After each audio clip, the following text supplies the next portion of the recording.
আমরা আর কথা না বাড়িয়ে ক্লাস শুরু করতে চাই। আমরা এই মুহূর্তে প্রথমে খুবই প্রাথমিক আলোচনা আমরা করব ইনশাআল্লাহ, যে আমাদের অষ্টম অধ্যায়ে রসায়ন শক্তির যে পড়াটুকু, রসায়ন শক্তি যে চ্যাপ্টারটি, এই চ্যাপ্টারটি ডেলএইচের অঙ্কগুলো আমরা তোমাদেরকে এর আগে করিয়েছিলাম। আজকে আমরা মূলত মূল যেই রসায়ন শক্তির যে মেইন পড়া তার দিকে এগিয়ে যাচ্ছি।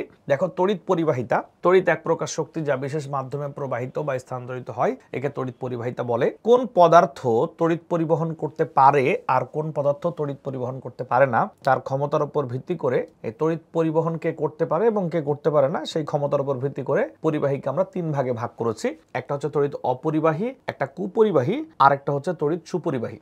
যদি আমরা খেয়াল করি, এই তড়িৎ অপরিবাহী, তড়িৎ কুপরিবাহী, তড়িৎ সুপরিবাহী। তো বলা হচ্ছে যাদের মধ্য দিয়ে তড়িৎ একবারেই প্রবাহিত হয় না, যেমন কাঠ, কাঁচ, রাবার, চিনি, গন্ধক, পেট্রোল, তারপিন তেল ইত্যাদি, এই সকল পদার্থের মধ্যে দিয়ে তড়িৎ কোনোভাবেই একবারের জন্য প্রবাহিত হয় না, আর যার কারণে এদেরকে বলা হয় অপরিবাহী। কুপরিবাহী মানে যাদের মধ্যে অল্প পরিমাণ তড়িৎ প্রবাহিত হয়, যেমন সিলিকন, জার্মেনিয়াম, আর্সেনিক, তাদেরকে বলা হয় কুপরিবাহী। সুপরিবাহীর কথা যদি আমরা বলি, তাহলে লোহা, তামা, পারদ, সোনা, রূপা, অর্থাৎ এই সকল ধাতুগুলো খুব সহজে তড়িৎ পরিবহন করে, আর দ্যাটস ওয়াই এদেরকে তড়িৎ সুপরিবাহী বলা হয়। তাহলে আমরা বুঝলাম যে কারা তড়িৎ পরিবহন করতে পারবে আর কারা তড়িৎ পরিবহন করতে পারবে না, অর্থাৎ তড়িৎ পরিবহন ক্ষমতার উপর ভিত্তি করে পরিবাহী তিন প্রকার: অপরিবাহী, কুপরিবাহী এবং সুপরিবাহী। এবার আমরা চলে যাব পরবর্তী আলোচনায়, সেটা হচ্ছে দেখো, তড়িৎ পরিবহন কৌশলের উপর ভিত্তি করে, অর্থাৎ কোন মেকানিজম ফলো করে তড়িৎ পরিবহন হচ্ছে, কোন প্রসেসে তড়িৎ পরিবহন হচ্ছে,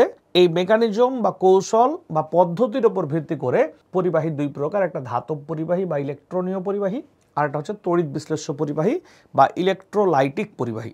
আমরা মনে রাখবো যে তড়িৎ পরিবহন যখন হচ্ছে তখন তাদের প্রসেসটা কি, তড়িৎ পরিবহনের মেকানিজমটা কি, তার উপর ভিত্তি করে পরিবাহী দুই প্রকার: ধাতব পরিবাহী আর একটা হচ্ছে তড়িৎ বিশ্লেষ্য পরিবাহী। ক্লিয়ার?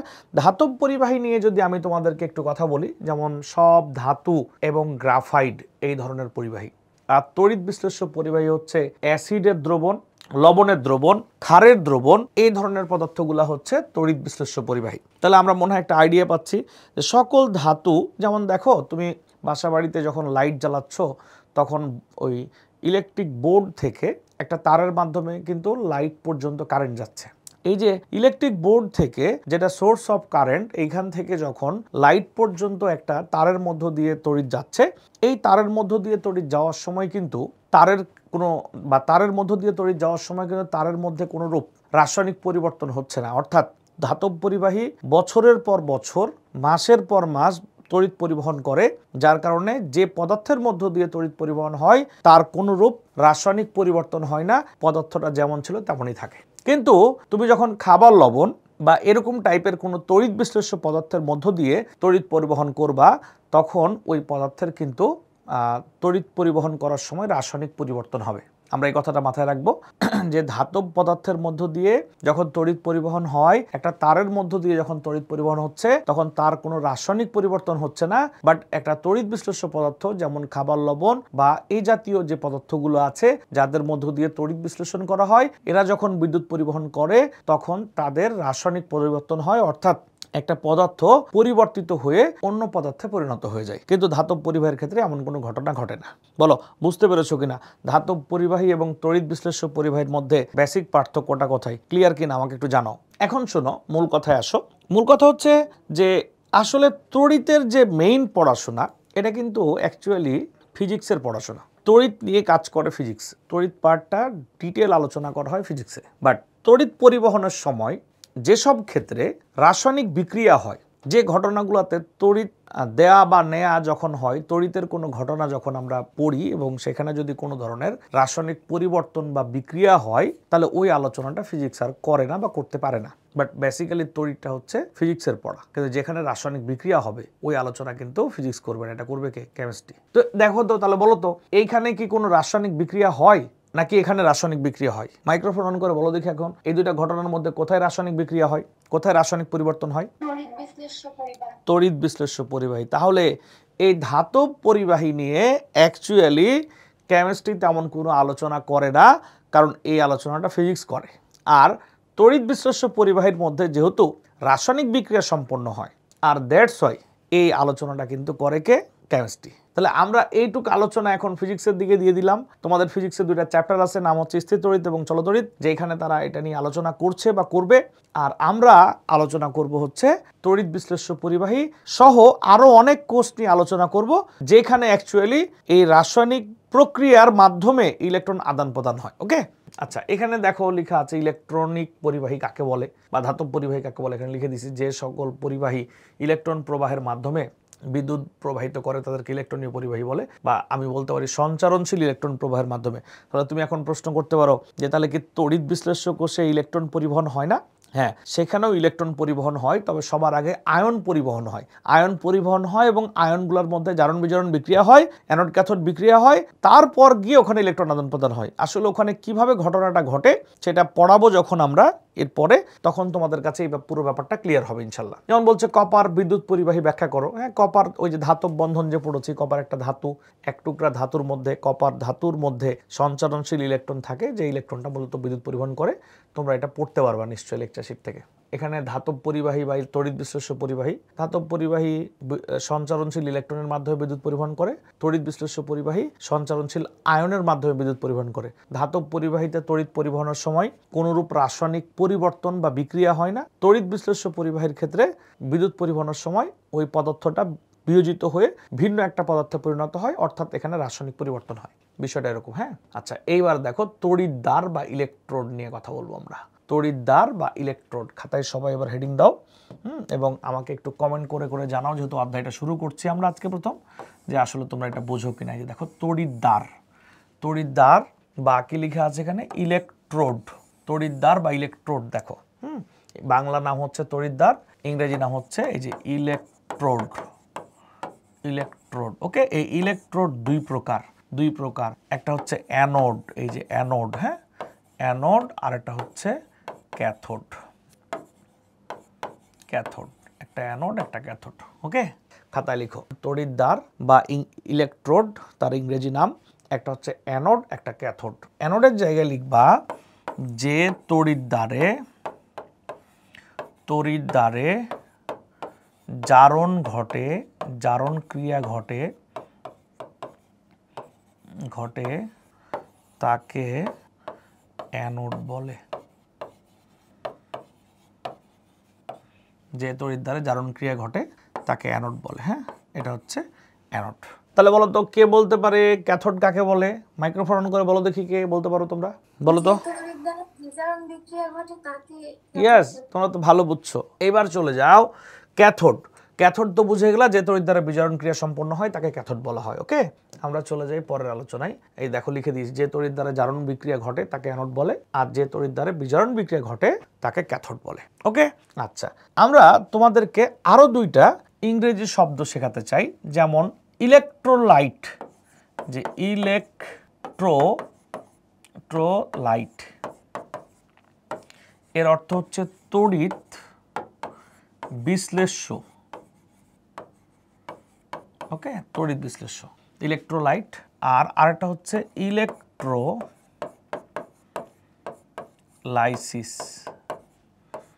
মানে তড়িৎ বিশ্লেষণ।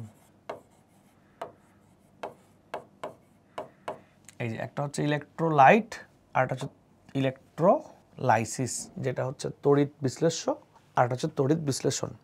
খাতায় লিখে নাও। তাহলে যে পদার্থের মধ্য দিয়ে তড়িৎ পরিবাহিত হয় ওইটাকে বল, তড়িৎ বিশ্লেষণ প্রক্রিয়ায় যে পদার্থের মধ্য দিয়ে তড়িৎ পরিবহন হয় তাকে বলা হয় তড়িৎ বিশ্লেষ্য। যে পদার্থ, যে প্রক্রিয়ায় তড়িৎ পরিবহন হয় তার নাম তড়িৎ বিশ্লেষণ। আর একটা তড়িৎ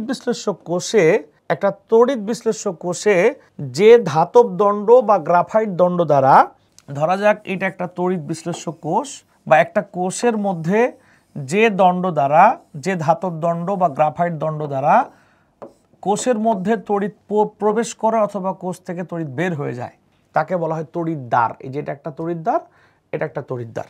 তাহলে একটা কোষের মধ্যে যখন তড়িৎ পরিবহন করা হয় বা ওই কোষ থেকে যখন তড়িৎ উৎপন্ন করা হয়, তখন ওইখানে দুইটা ধাতব দণ্ড বা গ্রাফাইট দণ্ড ব্যবহার করা হয়, যা মূলত কোষের মধ্যে বিদ্যুৎ বা তড়িৎকে এন্ট্রি নেওয়ায় অথবা এক্সিট নেওয়ায়। তাকে বলা হয় তড়িৎদ্বার। তড়িৎদ্বার, যদিও তড়িৎদ্বারের সংজ্ঞা আমরা দিয়েছি, তড়িৎ বিশ্লেষণের সময় বিগলিত বা দ্রবীভূত তড়িৎ বিশ্লেষণের মধ্যে যে দুটি ধাতব পরিবাহী অথবা গ্রাফাইট দণ্ড প্রবেশ করাতে হয় তাকে কোষের তড়িৎদ্বার বা ইলেকট্রোড বলে। এই দেখো স্পষ্ট আমরা লিখে দিয়েছি এখানে। তড়িৎদ্বার কাকে বলে? তড়িৎ বিশ্লেষণের সময় বিগলিত বা দ্রবীভূত তড়িৎ বিশ্লেষণের মধ্যে যে দুটি ধাতব পরিবাহী অথবা গ্রাফাইট দণ্ড প্রবেশ করাতে হয় তাকে কোষের তড়িৎদ্বার বা ইলেকট্রোড বলে। এর কাজ অ্যাকচুয়ালি কোষের মধ্যে তড়িৎ এন্ট্রি নেওয়া অথবা কোষ থেকে তড়িৎকে এক্সিট নেওয়ানো। ওকে, এরপর আমরা তো অ্যানোড ক্যাথোড পড়ে ফেললাম।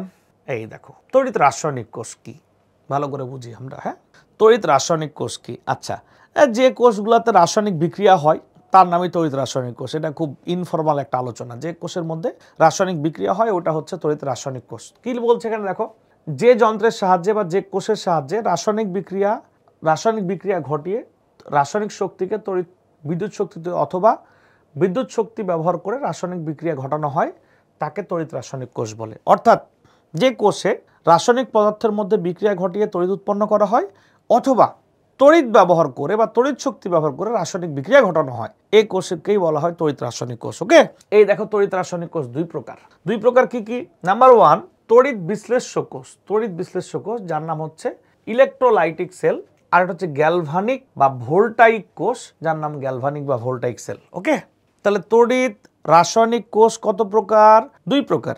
তড়িৎ রাসায়নিক কোষ কত প্রকার? দুই প্রকার। কি কি? তড়িৎ বিশ্লেষ্য কোষ আর এটা হচ্ছে গ্যালভানিক কোষ। তড়িৎ বিশ্লেষ্য কোষ আর এটা হচ্ছে গ্যালভানিক কোষ। আমরা এখন তোমাদেরকে অনেক গুরুত্বপূর্ণ 5টা বৈশিষ্ট্য পড়াবো যেটা পুরো অধ্যায়টাকে গুছিয়ে দিবে। এখানে যতগুলো কথা লেখা আছে সেটা বোর্ড বইয়ের মধ্যেও কোথাও না কোথাও লেখা আছে, বাট গুছিয়ে দেয়া নাই। বাট স্টুডেন্টদেরকে এই কথাগুলা পুরো অধ্যায়টা পড়তে গিয়ে বারবার কনফিউজড করে, আর যার কারণে শিক্ষার্থীরা সম্ভাবনা থাকে এই পড়াটাকে গুলিয়ে ফেলার। তাই আমরা পরিকল্পনা করে পড়াই এবং শিক্ষার্থীদেরকে যখন আমরা এই 5টা পয়েন্ট ভালো করে পড়াই এবং সেইটা বারবার সে পড়ে পড়ে নিজেকে আয়ত্ত করে ফেলে, এই 5টা পয়েন্ট তড়িৎ বিশ্লেষ্য কোষ, একইভাবে আমরা গ্যালভানিক কোষের জন্য অপোজিট 5টা পয়েন্ট পড়িয়ে নিব। এই 10টা পয়েন্ট পুরো তোমার এই অধ্যায়ের জার্নিটাকে অনেক বেশি সহজ এবং আত্মবিশ্বাসী করবে। না হলে বারবার এই ছোট ছোট কিওয়ার্ডগুলা পুরো পড়াটাকে তোমার মানে কনফিউজড করে দিতে পারে, তোমার আত্মবিশ্বাস নষ্ট হতে পারে। যেহেতু এটা ইলেকট্রিসিটির পড়া, তাই আমি বলবো সবার আগে তুমি তোমার এই অধ্যায়ের বেসিক ডেভেলপ করতে চাইলে এই 5টা আর গ্যালভানিক কোষের 5টা বৈশিষ্ট্য খুব চমৎকারভাবে মনে করবা। খালি একবার লিখলে হবে না, বারবার কয়েকবার এটা পড়ে পড়ে মনে করার চেষ্টা করবা। আমি তোমাকে ব্রিফ করে দিচ্ছি। প্রথমত দেখো, বলছে এটা তড়িৎ বিশ্লেষ্য কোষের বৈশিষ্ট্য, অর্থাৎ এই কথাগুলো আমি বই থেকে কি নোট আকারে সাজিয়েছি। ওকে, বলছে বাইরের তড়িৎ উৎস হতে তড়িৎ সরবরাহ করা হয়, অর্থাৎ যেটা কিনা তড়িৎ বিশ্লেষ্য কোষ হবে, যেটা কিনা ইলেকট্রোলাইটিক সেল হবে, ওই কোষে আমাদের বাইরের উৎস হতে যে কোনো একটা তড়িৎ উৎস থেকে তড়িৎ সরবরাহ করতে হবে। মানে এই কোষের ইনপুট হচ্ছে ইলেকট্রিসিটি। তারপর বলছে এটি তড়িৎ ব্যয়ী কোষ, মানে এই কোষটা তড়িৎ বিশ্লেষ্য কোষটা তড়িৎ খরচ করে, তড়িৎ শক্তি ব্যয় করে। ওকে, আচ্ছা, বলছে এখানে এর অ্যানোডে জারণ ঘটে এবং ক্যাথোডে বিজারণ ঘটে। এই কথাটার পাশে লিখে দিবা অ্যানোডে জারণ ঘটে আর ক্যাথোডে বিজারণ ঘটে, এই কথাটার পাশে লিখে দিবা ইউনিভার্সাল ট্রুথ। যে ইউনিভার্সাল ট্রুথ, ঠিক আছে? ইউনিভার্সাল ট্রুথ মানে চিরন্তন সত্য একটা কথা। আমরা কিছুক্ষণ আগেই পড়লাম যে অ্যানোড মানেই সেখানে জারণ ঘটবে আর ক্যাথোড মানেই সেখানে বিজারণ ঘটবে, সেটা দুনিয়ার যে কোষই হোক তড়িৎ বিশ্লেষ্য কোষ আর হোক গ্যালভানিক কোষ। তাহলে বললাম কি অ্যানোডে জারণ ঘটে এবং ক্যাথোডে বিজারণ ঘটে।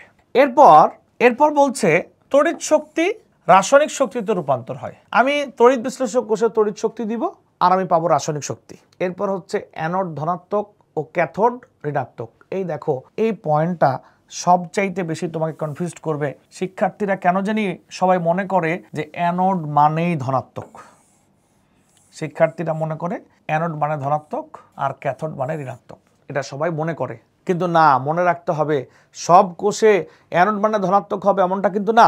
তড়িৎ বিশ্লেষ্য কোষে অ্যানোড মানে ধনাত্মক, ক্যাথোড মানে ঋণাত্মক। ঠিক আছে, আমরা মনে রাখবো তড়িৎ বিশ্লেষ্য কোষে অ্যানোড ধনাত্মক, ক্যাথোড কি ঋণাত্মক। তাই বলে সব কোষে কিন্তু অ্যানোড ধনাত্মক না। তাহলে 5টা পয়েন্ট কি কি আমি আবার বলছি। তড়িৎ বিশ্লেষ্য কোষে বাইরের উৎস হতে তড়িৎ সরবরাহ করা হয়। এটি তড়িৎ শক্তি ব্যয়ী কোষ। এর অ্যানোডে জারণ ঘটে, ক্যাথোডে বিজারণ ঘটে। এটা হচ্ছে ইউনিভার্সাল ট্রুথ, পাশে লিখে রাখবা। দুনিয়ার সকল কোষে অ্যানোড মানেই জারণ ঘটবে, ক্যাথোড মানেই বিজারণ ঘটবে। এরপর তড়িৎ বিশ্লেষ্য কোষে তড়িৎ শক্তি রাসায়নিক শক্তিতে রূপান্তর হয় এবং এর অ্যানোড ধনাত্মক, ক্যাথোড ঋণাত্মক। অনেকে আমরা মনে মনে ভেবে নেই অ্যানোড মানেই ধনাত্মক, ক্যাথোড মানেই ঋণাত্মক, বাট মোটেও ব্যাপারটি এমন না। অ্যানোড মানে ধনাত্মক হইতে পারে, অ্যানোড মানে ঋণাত্মক হইতে পারে। ওকে, নিশ্চয়ই এটা ক্লিয়ার কিনা বলো তো সবাই কমেন্ট করো অথবা মাইক্রোফোন অন করে। তড়িৎ বিশ্লেষ্য কোষের এই 5টা বৈশিষ্ট্য ক্লিয়ার কিনা সবাই জানাও তো। চলে যাই আমরা পরের আলোচনায়। দেখো তো এটা কি কোষ লেখা আছে, গ্যালভানিক কোষ, রাইট। এবার চিন্তা করো কাহিনীটা কি বলছে। বাইরের উৎস হতে তড়িৎ সরবরাহ করা হয় না। ওখানে যেমন বাইরের তড়িৎ উৎস থেকে তড়িৎ সরবরাহ করা হয়েছিল, এখানে বাইরের থেকে কোনো তড়িৎ দেওয়া হয় না। এটি তড়িৎ উৎপাদী কোষ। এই কোষ তড়িৎ উৎপাদন করে। এর অ্যানোডে জারণ এবং ক্যাথোডে কি ঘটে, বিজারণ ঘটে। এটা তো ইউনিভার্সাল ট্রুথ। আমরা বললাম কি সব কোষে অ্যানোডে জারণ, ক্যাথোডে বিজারণ ঘটে। তারপর 4 নাম্বার পয়েন্ট, উল্টা রাসায়নিক শক্তি তড়িৎ শক্তিতে রূপান্তর হয়। আর 5 নাম্বার পয়েন্ট, অ্যানোড ঋণাত্মক, ক্যাথোড ধনাত্মক। দেখো খেয়াল করো, তুমি এর আগে পড়লা অ্যানোড ধনাত্মক, এখানে কিন্তু অ্যানোড ঋণাত্মক এবং ক্যাথোড কি ধনাত্মক। খেয়াল করছো, অ্যানোড এখানে ঋণাত্মক, ক্যাথোড এখানে কি ধনাত্মক, উল্টা। কিন্তু অ্যানোড মানে জারণ, ক্যাথোড মানে বিজারণ। অর্থাৎ সব কোষে অ্যানোডে জারণ ঘটে, ক্যাথোডে কি ঘটে, বিজারণ ঘটে। 5টা পয়েন্ট আমি আবার রিপিট করছি। গ্যালভানিক কোষে বাইরের থেকে তড়িৎ সরবরাহ করা হয় না, এটি তড়িৎ শক্তি উৎপাদী কোষ। তারপর হচ্ছে অ্যানোডে জারণ ঘটে, ক্যাথোডে বিজারণ ঘটে। রাসায়নিক শক্তি তড়িৎ শক্তিতে রূপান্তর হয়। অ্যানোড ঋণাত্মক এবং ক্যাথোড কি ধনাত্মক। নিশ্চয়ই ক্লিয়ার। চলো আমরা এইখান থেকে এই 5টা পয়েন্ট পড়ে আমরা গ্যালভানিক কোষ কাকে বলে এটা বের করার চেষ্টা করি। আমরা বলবো, যদি আমাদের প্রশ্ন করা হয় গ্যালভানিক কোষ কাকে বলে, আমরা বলবো যে কোষে বাইরে থেকে তড়িৎ সরবরাহ না করে স্বতঃস্ফূর্ত রাসায়নিক বিক্রিয়ার মাধ্যমে রাসায়নিক শক্তিকে তড়িৎ শক্তিতে রূপান্তর করা হয় তাকে বলা হয় গ্যালভানিক কোষ। তাহলে আবার যদি বলি, যে কোষে বাইরের উৎস থেকে তড়িৎ সরবরাহ না করে স্বতঃস্ফূর্ত বিক্রিয়ার মাধ্যমে রাসায়নিক শক্তিকে তড়িৎ শক্তিতে রূপান্তর করা হয় তাকে গ্যালভানিক কোষ বলে। যে কোষে বাইরের উৎস থেকে তড়িৎ সরবরাহ না করে স্বতঃস্ফূর্ত বিক্রিয়ার মাধ্যমে রাসায়নিক শক্তিকে তড়িৎ শক্তিতে রূপান্তর করা হয় তাকে গ্যালভানিক কোষ বলে। ওকে, এবার আসো তড়িৎ বিশ্লেষ্য কোষ। বলতে হবে যে কোষে বাইরের তড়িৎ উৎস থেকে তড়িৎ সরবরাহ করে তড়িৎ শক্তিকে রাসায়নিক শক্তিতে রূপান্তর করা হয় তার নাম হচ্ছে তড়িৎ বিশ্লেষ্য কোষ। যে কোষে বাইরে থেকে তড়িৎ সরবরাহ করে তড়িৎ শক্তিকে রাসায়নিক শক্তিতে রূপান্তর করা হয় তাকেই বলা হচ্ছে তড়িৎ বিশ্লেষ্য কোষ। ওকে, খাতায় এবার তোমরা লিখবা। আমরা কিন্তু এখনো বেসিকের মধ্যে আছি, হ্যাঁ, আমরা বেসিক ডেভেলপ করার চেষ্টা করছি। খাতায় তোমরা লিখবা এখন যে তড়িৎ বিশ্লেষ্য কোষে অ্যানোড ও ক্যাথোড নির্বাচন। তড়িৎ বিশ্লেষ্য কোষে হেডিং হবে এরকম, এই তড়িৎ বিশ্লেষ্য কোষে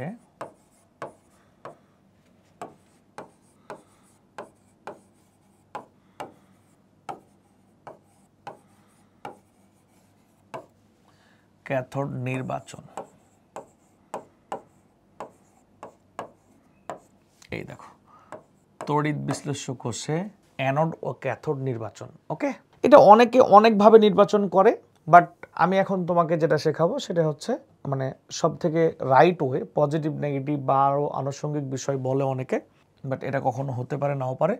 এখন যে প্রসেসটা বলছে এটা সব থেকে ভালো। দেখো এই যে এটা হচ্ছে একটা তড়িৎ উৎস। বলো তো এই তড়িৎ উৎসের 2টা দাগ দেখতে পাচ্ছ, একটা বড় দাগ একটা ছোট দাগ। বড় দাগ কি বোঝায়, ছোট দাগ কি বোঝায়? বড় দাগ কি বোঝায়, ছোট দাগ কি বোঝায়, কে বলতে পারে? পজিটিভ আর নেগেটিভ বোঝায়, রাইট?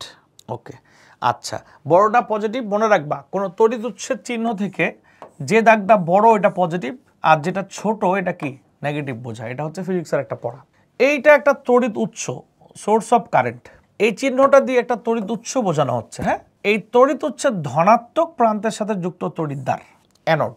তড়িৎ উৎসের ধনাত্মক প্রান্তের সাথে যুক্ত তড়িৎদ্বার অ্যানোড আর তড়িৎ উৎসের ঋণাত্মক প্রান্তের সাথে যুক্ত তড়িৎদ্বার ক্যাথোড। ওকে, তড়িৎ উৎসের ধনাত্মক প্রান্তের সাথে যুক্ত তড়িৎদ্বার অ্যানোড এবং ঋণাত্মক প্রান্তের সাথে যুক্ত তড়িৎদ্বার ক্যাথোড।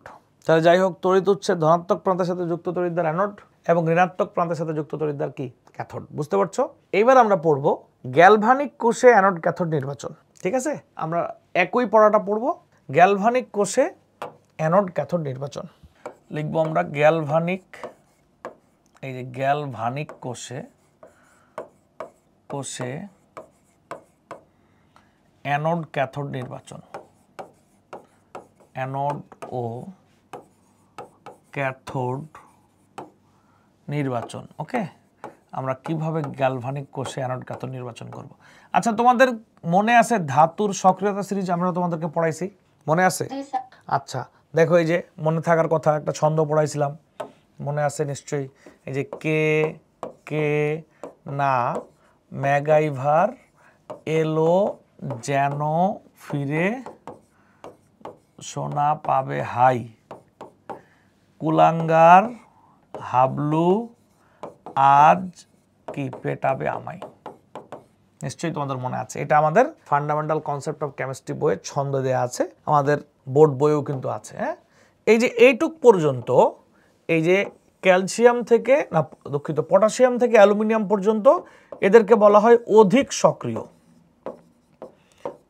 সক্রিয় ধাতু। ওকে, অধিক সক্রিয় ধাতু। এরপর এই জিঙ্ক থেকে লেড পর্যন্ত এটাকে বলা হয় মধ্য সক্রিয়।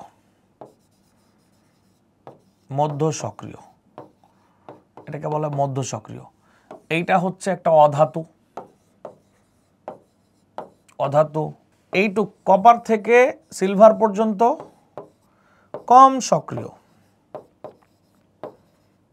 সক্রিয়, আর এই দুইটা নিষ্ক্রিয়। এই দুইটা কি? নিষ্ক্রিয় ধাতু। ওকে,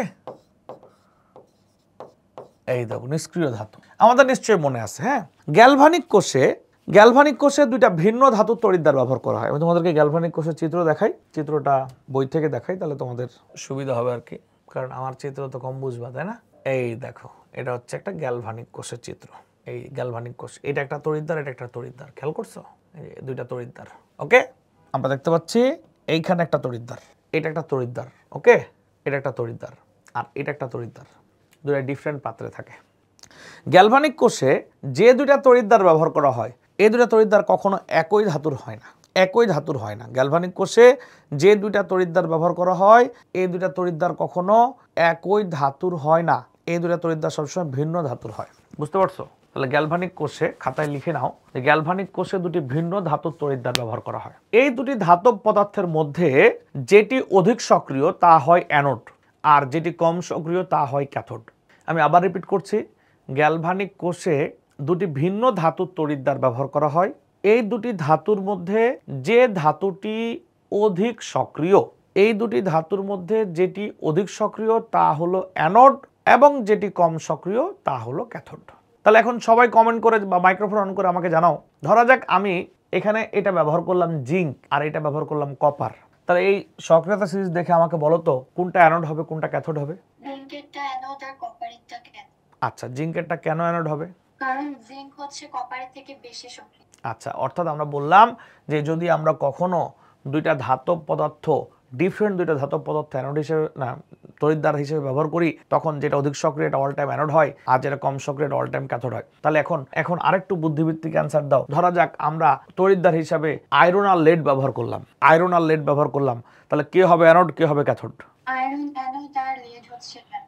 অর্থাৎ যেহেতু এই দুইটার মধ্যে আয়রন হচ্ছে অধিক সক্রিয়, তাই সে হবে অ্যানোড, আর এই দুইটার মধ্যে যেহেতু লেড কম সক্রিয়, তাই সে হবে ক্যাথোড।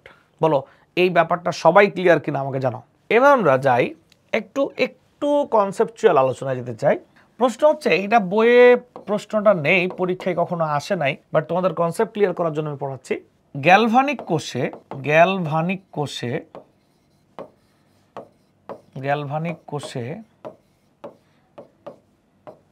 দুটি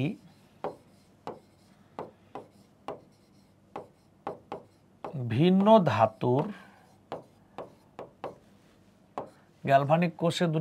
ধাতুর তড়িৎদ্বার ব্যবহার করা হয় কেন? বলো তো কে বলতে পারে গ্যালভানিক কোষে দুটি ভিন্ন ধাতু তড়িৎদ্বার ব্যবহার করা হয় কেন? বা আমরা আরেকভাবে প্রশ্ন করতে পারি যে আমি তো তড়িৎ বিশ্লেষ্য কোষে বাইরে থেকে তড়িৎ দিচ্ছি, তড়িৎ বিশ্লেষ্য কোষে বাইরে থেকে তড়িৎ দিচ্ছি, কিন্তু গ্যালভানিক কোষে তো তড়িৎ দেই না, তারপরও কিভাবে স্বতঃস্ফূর্তভাবে বিক্রিয়াটা হয়? তড়িৎ বিশ্লেষ্য কোষে আমি বাইরে থেকে তড়িৎ দিচ্ছি দেখে ওখানে রাসায়নিক বিক্রিয়া হচ্ছে, বাট গ্যালভানিক কোষে তো আমি বাইরে থেকে কোনো তড়িৎ দিচ্ছি না, তাহলে ওখানে রাসায়নিক বিক্রিয়া হয় কেন? কারো কোনো আইডিয়া আছে? কারো কোনো আইডিয়া আছে তোমাদের? একটি মৌল অধিক সক্রিয় থাকে, ওখান থেকে জারণ বিক্রিয়া ঘটে এর জন্য। আচ্ছা, গুড। ব্যাপারটা এরকম যে গ্যালভানিক কোষে আমরা যে দুটা তড়িৎদ্বার ব্যবহার করি, এই দুইটা তড়িৎদ্বার যদি ভিন্ন ধাতু না হয় তাহলে একটা আর অপরটার মধ্যে ইলেকট্রন আদান প্রদান হবে না স্বতঃস্ফূর্তভাবে। অর্থাৎ এখানে তো বাইরে থেকে তড়িৎ দেওয়া হচ্ছে না। যদি আমরা একটু ফিজিক্সের ভাষায় বলি, তাহলে যেহেতু বাইরের থেকে তড়িৎ দেওয়া হয় না, এরা নিজেরা স্বতঃস্ফূর্তভাবে ইলেকট্রন আদান প্রদান করে, তাই এখানে তড়িৎদ্বার হিসাবে এমন দুটি ধাতুই ব্যবহার করতে হবে যে দুটি ধাতুর মধ্যে বিভব পার্থক্য থাকবে। তাহলে অটোমেটিক্যালি একদিক থেকে ইলেকট্রন আরেক দিক থেকে তড়িৎ যাবে, কিন্তু দুইটা ধাতু যদি একই ধাতু হয় তাহলে তাদের মধ্যে কি বিভব পার্থক্য থাকবে? নিশ্চয়ই থাকবে না। আমি জানি না তোমরা বিভব ব্যাপারটা বা বিভব পার্থক্য ব্যাপারটা এখনই বোঝো কিনা, তোমরা কি বোঝো? আচ্ছা, তাহলে এখন অন্যভাবে আলোচনাটা শোনো। যেহেতু এখনো বোঝো না, ক্লাস 10-এ গিয়ে বুঝবা। অন্যভাবে আলোচনা শোনো। নিশ্চয়ই এটা বুঝতে পারছো, একটা কম সক্রিয় একটা বেশি সক্রিয়, যেটা বেশি সক্রিয় ওটা সবসময় ইলেকট্রন দিবে, আর যেটা কম সক্রিয় এটা ইলেকট্রন নিবে। যদি দুটোই সমান সক্রিয়তা বিশিষ্ট হয় তাহলে কিন্তু এই স্বতঃস্ফূর্তভাবে ইলেকট্রন আদান প্রদান হবে না। আরও যদি ভালো করে বলি, মজা করে বলি আর কি, যে ধরো তোমার মনে হয়েছে যে তুমি আজকে বা কোনো একদিন বিকালে বাইরে একটু রেস্টুরেন্টে ঘুরতে বা খাইতে যাবা।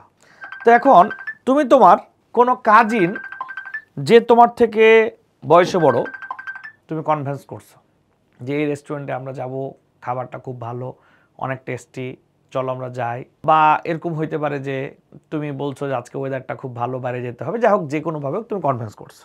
তুমি রেস্টুরেন্টে গিয়ে খাবা, যেহেতু তোমার কাজিন তোমার থেকে বয়সে বড়, তোমার কি বিল নিয়ে চিন্তা করতে হবে নাকি অটোমেটিক তোমার সিনিয়র যে সে বিলটা দিয়ে দিবে? বিলটা কিন্তু অটোমেটিক তোমার যে সিনিয়র ও দিয়ে দিবে। আবার উল্টা ঘটনা যদি হয়, তুমি যদি তোমার জুনিয়র কাউকে নিয়ে রেস্টুরেন্টে খাইতে যাও, তাহলে আলটিমেট তোমাকে কিন্তু বিলটা তোমাকেই দিতে হবে, এবং এটা একটা স্বতঃস্ফূর্ত প্রক্রিয়া, কাউকে বলাও লাগবে না যে সিনিয়র অটোমেটিক বিলটা বের করে দিবে।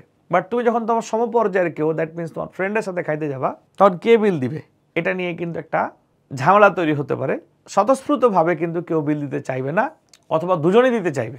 তখন হইতে পারে যে একজন আরেকজনকে বিল দেওয়ার জন্য কনভিন্স করছে, কোনো একটা কনভিন্সিং কিছু বলতেছে, অথবা দুজনের সমান ভাগে ভাগ করে দিচ্ছে, এবং এই প্রক্রিয়াটা বিল দেয়া হবে দুজন ফ্রেন্ড গেলে খাইতে, বাট স্বতঃস্ফূর্ত হবে না। বলো ব্যাপারটা ক্লিয়ার কিনা? গ্যালভানিক কোষে দুটি ভিন্ন ধাতুর তড়িৎদ্বার কেন ব্যবহার করা হয়? কারণ এখানে যে ইলেকট্রন আদান প্রদান প্রক্রিয়াটি, এটি স্বতঃস্ফূর্ত ঘটনা। একটা আরেকটার থেকে যদি অধিক সক্রিয় না হয় তাহলে কিন্তু আলটিমেট অটোমেটিক্যালি বিক্রিয়াটা ঘটবে না। আর যদি একটা বেশি সক্রিয় একটা কম সক্রিয় হয়, তাহলে যেটা অধিক সক্রিয় ও অটোমেটিক্যালি ইলেকট্রন দান করবে, আর যেটা কম সক্রিয় অটোমেটিক্যালি ইলেকট্রন গ্রহণ করবে।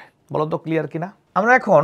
আমরা যখন চ্যাপ্টার 5 পড়ি তখন থেকে আমরা জানি যে আয়নিক যৌগসমূহ বিগলিত বা দ্রবীভূত অবস্থায় বিদ্যুৎ পরিবহন করে। এখন আমাকে একটু বলতে পারো বিগলিত আর দ্রবীভূতর মধ্যে পার্থক্য কি? বিগলিত আর দ্রবীভূতর মধ্যে পার্থক্য কি? দ্রবীভূত মানে জলীয় কোনো দ্রবণে দ্রবীভূত থাকা, বিগলিত মানে গলানো। আচ্ছা, বিগলিত খাতায় লিখে নেব আমরা, বিগলিত বা গলিত, বা ইংরেজি নাম হচ্ছে মেল্টেড। এই তো বিগলিত বা গলিত বা মেল্টেড। আরটা হচ্ছে জলীয় দ্রবণ, জলীয় দ্রবণ বা দ্রবীভূত লবণ। ওকে, আচ্ছা, বিগলিত যদি হয় তার মানে, বা মেল্টেড যদি হয় তার মানে কোনো পদার্থকে তার গলনাঙ্কের চাইতে বেশি তাপ দিতে হবে, এবং এটা প্রচণ্ড তাপ উৎপন্ন হবে, তাপ দিতে হবে, তাই না? যেমন খাবার লবণের গলনাঙ্ক কত ডিগ্রি বলো তো? 801 ডিগ্রি। তাহলে খাবার লবণকে আমি যখন গলাবো তখন অল্প তাপ দিতে হবে নাকি 801-এর থেকে বেশি তাপ দিতে হবে? বলো। বেশি তাপ দিতে হবে। বেশি তাপ দিতে হবে। ওকে, 801 থেকে বেশি তাপ দিতে হবে। আর যদি জলীয় দ্রবণ হয় তাহলে কোনো তাপ দেওয়ার ব্যাপার নাই, তুমি জাস্ট পানিতে লবণটা ডিজলভ করে দিলেই হবে। আমার কথা কি বুঝছো না বুঝো নাই? তাহলে এখানে কি কোনো তাপ থাকবে? নিশ্চয়ই তাপ থাকবে না। আর এইখানে কোনো পদার্থ তার গলনাঙ্কের তাপমাত্রার চাইতে বেশি তাপমাত্রায় তাপ দিলেই গলবে, আদারওয়াইজ কিন্তু গলবে না। মজার ব্যাপার, যখন গলিত দ্রবণ হবে তখন ওইখানে পানি থাকার কোনো সুযোগ নাই। কেন সুযোগ নাই? কারণ ধরা যাক খাবার লবণের গলনাঙ্ক 801, পানি তো 100 ডিগ্রির পরেই হাওয়া হয়ে গেছে, স্ফুটনাঙ্ক যেহেতু 100 ডিগ্রি, তার মানে কখনোই গলিত দ্রবণে পানি থাকবে না। অর্থাৎ কোনো লবণের গলিত দ্রবণে মাত্র 2টা আয়ন থাকবে, একটা Na প্লাস একটা Cl মাইনাস, এখানে পানির কোনো আয়ন থাকার সুযোগ নাই। কিন্তু জলীয় দ্রবণ যখন হবে তখন এখানে আয়ন থাকবে 4টা, Na plus Cl minus, H plus এবং কি OH মাইনাস, রাইট? বুঝতে পারছো? তাহলে বিগলিত বা জলীয় না, বিগলিত বা গলিত দ্রবণ বা মেল্টেড দ্রবণ মানে হচ্ছে কোনো পদার্থকে তাপ দিতে হবে তার গলনাঙ্কের থেকে বেশি তাপমাত্রায়। আর জলীয় দ্রবণ মানে এখানে লবণের আয়নও থাকবে, পানির আয়নও থাকবে। এখন কোয়েশ্চেন হলো যে আমরা যে তড়িৎ বিশ্লেষণ করব সেটা কোনো পদার্থের গলিত বা বিগলিত অবস্থায় করা যায়, জলীয় দ্রবণে করা যায়, কিন্তু কঠিন অবস্থায় করা যায় না। কোনো পদার্থ যদি কঠিন অবস্থায় থাকে তাহলে তার তড়িৎ বিশ্লেষণ করা যায় না, বাট বিগলিত অবস্থায় করা যায়, জলীয় অবস্থায় করা যায়। ক্লিয়ার? তো আমরা এবার একটু চিন্তা করতে পারি, সেটা হচ্ছে যে আমরা যে তড়িৎ বিশ্লেষণ করব কোনো পদার্থের, তো যে পাত্রে আমরা তড়িৎ বিশ্লেষণ করব, যে পাত্রে আমরা তড়িৎ বিশ্লেষণ করব ওই পাত্রটা কি হবে বলো? এই পাত্রটা কি পাত্র হবে? বইয়ে লেখা আছে কাঁচ অথবা চীনামাটি, কাঁচ বা চীনামাটি। তো কখন কাঁচ কখন চীনামাটি বলো? কখন কাঁচ কখন চীনামাটি? আচ্ছা বুঝি আমরা। ধরো যদি আমরা একটা জলীয় দ্রবণ নেই তাহলে ওখানে কি অনেক বেশি তাপ থাকে বলো তো? না, অনেক বেশি তাপ কিন্তু থাকে না, কোনো তাপই থাকে না। পানির মধ্যে জাস্ট লবণ দিয়ে দেয়, তখন আমি কাঁচ পাত্র নিতে পারবো। কিন্তু যদি গলিত দ্রবণ নেই, চীনামাটি, চীনামাটি হলেও এমন চীনামাটি হইতে হবে যাতে ওই পদার্থ গলাইতে আমি যে তাপ প্রদান করছি তার জন্য ওইটা যে পরিমাণ তাপমাত্রা ধারণ করে তার চাইতে আমার এই পাত্রের যাতে তাপ সহ্য ক্ষমতা বেশি হয়, নাহলে দ্রবণ দেওয়া মাত্রই পাত্রটা ফেটে যাবে। অর্থাৎ যখন আমি গলিত দ্রবণের তড়িৎ বিশ্লেষণ করব তখন পাত্রের ডিজাইনটা, পাত্রের মডেলটা, পাত্রের মেটালটা বা পাত্রের বৈশিষ্ট্যটা এমন হবে যাতে এই পদার্থটা যে তাপমাত্রায় উত্তপ্ত থাকবে ওই তাপটা এই পাত্র সহ্য করতে পারে। বাট জলীয় দ্রবণ হলে কোনো প্রবলেম নাই, রুম টেম্পারেচারেই থাকে পদার্থটা, তাই আমরা কিন্তু কাঁচ পাত্রে দিতে পারবো। বলো এই আলোচনাটা ক্লিয়ার কিনা? সবাই ক্লিয়ার? আমরা আজকে তোমাকে অষ্টম অধ্যায়ের যে মূল পড়া তার বেসিকটা পড়িয়েছি। আগামী দিন আমরা তড়িৎ বিশ্লেষণ পড়ব ডিটেইল, তোমাদের সাথে আবার এই টপিক নিয়ে অনলাইন ক্লাস হবে যদি আল্লাহ সুস্থ রাখে। ভালো থাকো সবাই। আজকে এই পর্যন্তই, ইনশাল্লাহ দেখা হবে আগামী ক্লাসে। আসসালামু আলাইকুম, আল্লাহ হাফেজ।